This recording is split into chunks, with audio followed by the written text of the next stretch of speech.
माझी जन्मटेप उत्तरार्ध प्रकरण 10वे सव्वा टिसभर हिंदू राज्य भाग 2. अंदमानात आपल्या देशातील रीतीप्रमाणेच दसरा, दिवाळी आणि होळी हे सण मोठ्या थाटाने पाळले जातात. तिकडे एक अखिल हिंदूंचे, एक शिखांचे आणि एक आर्य समाजाचे तात्पुरते स्थान अशी 3 हिंदू देवळे आहेत. त्या सणांच्या दिवशी सर्व हिंदू बंदिवांना सुट्टी देण्यात येते आणि बाजारातून संध्याकाळपर्यंत मोकळे फिरता येते. कारागारातील बंदींना मात्र बाहेर जाता येत नाही. या सणांच्या यात्रांचा उपयोग आम्ही आपल्या प्रचारकार्यात शक्य तितका करून घेण्याचे धोरण धरले होते.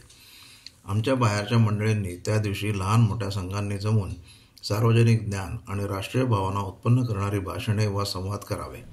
देवळातून पुराणिक आणि पुजारी यासही ते वळण लावण्यासाठी झटावे. जाती निर्विशेष हिंदूंचे सहभोजने घडून आणावे. अशावेळी भोजनाच्या आधी सर्वांनी राष्ट्रीय प्रार्थना म्हणाव्यात. गीतेवर पुराणे आणि आर्यसमाजी भजने बंदींकडून म्हणवून घेण्यात यावीत. शेकडो साधारण अशिक्षित हिंदू बंदित या सणाच्या दिवशी राष्ट्रीय विचारांची आणि राजकारणाच्या जिज्ञासेची आणि रुचीची बीजे अशा रीतीने पेरण्यात येत. या बाहेरील चळवळीत पुढाकार घेणारे जे आमचे सहकारी असत, जे पूर्वी शिक्षा लागून आले तेव्हा प्रथमतः कारागारात आमच्याबरोबर होते आणि तेथून संस्थेच्या प्रचारकत्वाची योजना आणि व्रत घेऊन बाहेर चांगल्या लेखक, कारखानदार, गणक अशा वर्चस्वाच्या जागी नेमलेले असत, त्यांची नावे येथे देणे किती वेळा तरी अगदी कर्तव्य म्हणून वाटते.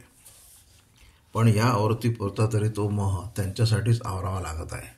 त्यांच्यामध्ये कित्येक धारवाड, अकोला, बिहार इत्यादी बाजूचे सुशिक्षित गृहस्थ असून त्यांना जरी सामान्य अपराधात गणले गेले होते तरी त्यांच्यावरील खटले निःसंशयपणे राजकीय स्वरूपाचेच असल्याने ते राजबंदीच होते.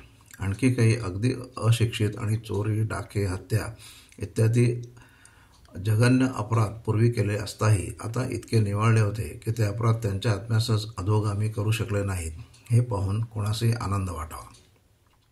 यावर उल्लेखलेल्या बंदिवानांपैकी वर वर्णन केलेल्या प्रकारच्या सभा आणि चळवळी करताना काही प्रसंगी धरले जाण्याची पाळी आली. त्याच चळवळी म्हणून अंदमानातील झटपट निर्बंधांन्वये 6 महिने, वर्ष कारागाराच्या शिक्षाही होत आणि वसाहतीतले सुख आणि अधिकार त्यापुरते छिनले जात. पण त्यांनी ती संकटे सोसावी. त्यांची देशभक्ती कारागारात राजबंदी म्हणून गणलेल्या बंदिवानाचे आदरणीय व्हावी अशा प्रामाणिक आणि उत्कट स्वरूपाची होती. यांच्या साहसाविषयी एकच आणखी उदाहरण सांगू. राजबंदींशी बोलण्याची देखील अंदमानात कोण चोरी होती हे आम्ही मागे सांगितलेच आहे. कित्येकास त्यासाठी पदच्युत व्हावे लागले. कित्येकास लेखन कामावरून दूर होऊन तेलाच्या घाण्यात राहावे लागे. पण तरीही जेव्हा हिंदुस्थानातून सैनिकी शिक्षा झालेल्या राजबंदींच्या टोळ्या येऊ लागल्या तेव्हा पोलिसांच्या सर्व व्यवस्थेस विफळ करून या आमच्या सहकारी मंडळींनी त्यांना नौयानावरून कारागार येई तो भेटून अंतस्थ समारंभ करून सन्मानाने फळफळावळ द्यावी. त्याचप्रमाणे जेव्हा राजबंदिवानांची राजक्षमेनुरूप सुटका होऊ लागली तेव्हा त्या परतणाऱ्या देशभक्तांचा सन्मान करून त्याच प्रवासातील फराळाचे द्यावे. ज्यास बंदीचेच कपडे होते त्यास नवीन कपडे द्यावे, वाटल्यास थोडे बहुत पैसे द्यावे आणि सर्व अंतस्थपणे. कारण याची प्रसिद्धी झाली तर सरकारी शासन होऊन ते लोक मिट्टी में मिल जाते. हा सगळा व्यय ते आपल्या तुटपुंज्या खिशातून आनंदाने वर्गणी जमून करीत. कारामंडळासमोर आम्ही ज्या गोष्टी अवश्य सुधारणीय म्हणून आग्रहाने मांडल्या होत्या त्यात अंदमानात बंदिवानास शिक्षण घेण्यास ज्या प्रत्यक्ष अप्रत्यक्ष आडकाठ्या करण्यात येत होत्या त्यांचा प्रमुखपणे उच्चार केला होता. ते कारामंडळ जाताना त्यांनी अगदी अर्जंट म्हणून ज्या सुधारणा तिथे करून टाकल्या त्यात वैद्यकीय व्यवस्था ही पहिली सुधारणा, रबर काम, जंगलकाम इत्यादी अत्यंत सक्त कामातील सक्तीची ढिलाई ही दुसरी सुधारणा आणि तिसरी सुधारणा आम्ही मागितलेली शैक्षणिक स्वतंत्रता बंदिवानास पूर्वीपेक्षा पुष्कळ अंशाने देण्यात आली. आता शिक्षण हा अपराध राहिला नव्हता. ना कोणी बंदीपाल बारीसारखा पाटी पाहिली की तडातड फोडीत कारागारात धिंगाण्या घालत जाई. त्यासही त्यावेळेस बंदीवाला आणि पर्यवेक्षक दोघेही शिक्षण प्रसारास अनुकूल असत. अशी संधी साधून आम्ही तेलकोटाराच्या आमच्या सापेक्ष स्वतंत्रतेचा आणि जागेचा या दिशेने शक्य तितका उपयोग करून घ्यायचे ठरवले. आम्ही प्रथमपासून शिक्षण प्रसारासाठी किती धडपडत होतो हे त्या बंदीपालाने पूर्वी पाहिलेले आणि ऐकलेले होते. पण पूर्वी जी सहानुभूती त्यांना दाखवता आली नाही ती आता अधिकार हाती येताच ते दाखवू शकले. मी त्यांच्याशी चर्चा करून मुलांच्या टोळीत एक शिक्षक नियुक्त करून मुलांकडून कामाप्रमाणेच प्राथमिक शिक्षणही करून घ्यावे असे ठरवले. त्याप्रमाणे एका राजबंदीचीच त्या कामावर योजना आली. अल्पवयी अपराधातून शिक्षणाने पुष्कळ तरुण उत्तम नागरिक निघू शकतात हा कारागार संस्थेचा जगभर अनुभव आहे. त्या मुलांवर नेमलेल्या राजबंदी गुरुजींनी आपले काम चोख रीतीने बजावले. त्यास नुसते अक्षरे शिक्षण देत नसून त्यास ते आमच्या तत्रस्थ शिक्षण क्रमाप्रमाणे राष्ट्रीय आणि आत्मिक शिक्षण देत असत.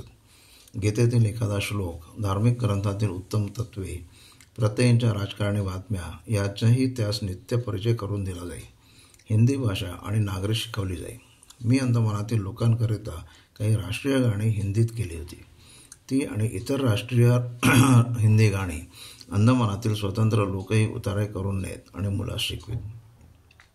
कारागारीय मुलांच्या टोळीत शिक्षणाची व्यवस्था होताच मी मोठ्या बंदिवानांसाठी तेल कोठारातच व्यवस्था उघड करवली.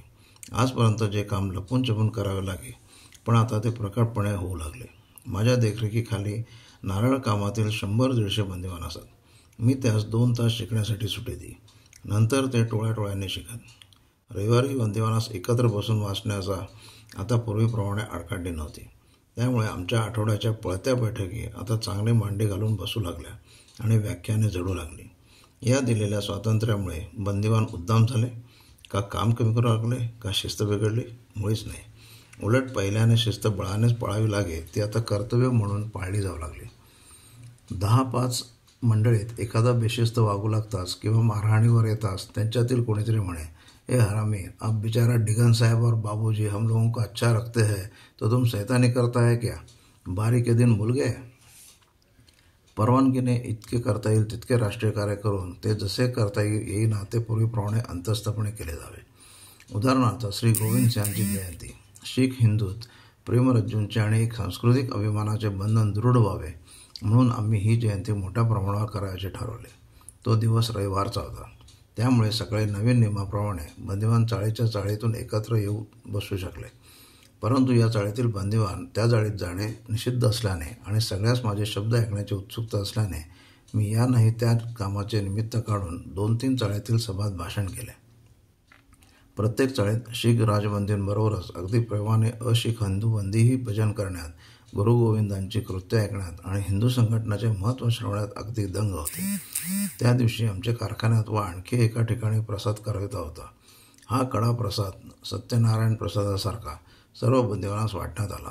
नंतर रविवारच्या निर्बंधाप्रमाणे सर्व बंदी खोलीत बंद व्हायचे, पण आम्ही युक्तिप्रयुक्तीने बहुतेक शीख राजबंदी आणि प्रमुख इतर बंदी याच खोल्यातून उघडे ठेवले आणि ज्यावेळेस सर्व वरिष्ठ अधिकारी बाहेर जातात त्यावेळेस खालचे सर्व अधिकारी आमच्याच मताचे असल्याने त्यांच्या सहाय्याने गुंटीवर सभा भरवली. त्यात चाळीतील निवडक माणसे होती. आजूबाजूस वरिष्ठ अधिकारी येतो की काय हे पाहण्यासाठी 100 मंडळी जवळजवळ एकत्र होऊन पहारे ठेवून त्या कारागारातच राष्ट्रीय गाणी गायली गेली आणि त्यानंतर माझे व्याख्यान उत्साहभराने ऐकले गेले. त्याच कारागारात की ज्यात 5 बंदी विचार करीत एकत्र बसणे अपराध असे. मग राष्ट्राचे नाव घेणारची गोष्ट तर बोलायच नको आणि कोणी तो घेणारा भेटला तरी राष्ट्राचे नाव समजणारा किंवा भावाने ऐकणारा 100 एखादाही आढळत नसे. बंदिवानांच्या या बुद्धिविकासास उत्तेजन देण्यासाठी आम्ही जो काही शिक्षण तत्परतेने घेई आणि सभास उपस्थित राही त्या बंदिवानास आरामाच्या कामात काढीत असो. प्रथम पुस्तके आणि पाट्या आम्हास आमच्या संस्थेच्या व्ययाने पुरवाव्या लागत. पण आता शिक्षणप्रिय अधिकारी असल्याने सरकारी रीतीने पुस्तके व पाट्या बंदीस मिळाव्या म्हणून आम्ही आग्रह धरला. आवेदने आणि लिखापडी होता होता तसा हुकूम आला आणि पाट्या आणि क्रमिक पुस्तके सरकारी व्ययाने मिळू लागली. ती लोक किती उत्सुकतेने उपयोगात आणीत आहेत हे मी अधिकाऱ्यांच्या वारंवार निदर्शनास आणून द्यावे. ग्रंथालयात राजबंदींचीच पुस्तके पाहिजे त्या बंदिवानास वाचायला मिळण्याचीही सोय करण्यात येऊन त्यास परवानगी मिळवली. नंतर ग्रंथालयात सरकारी व्ययाने काही पुस्तके ठेवावी अशी सूचना केली.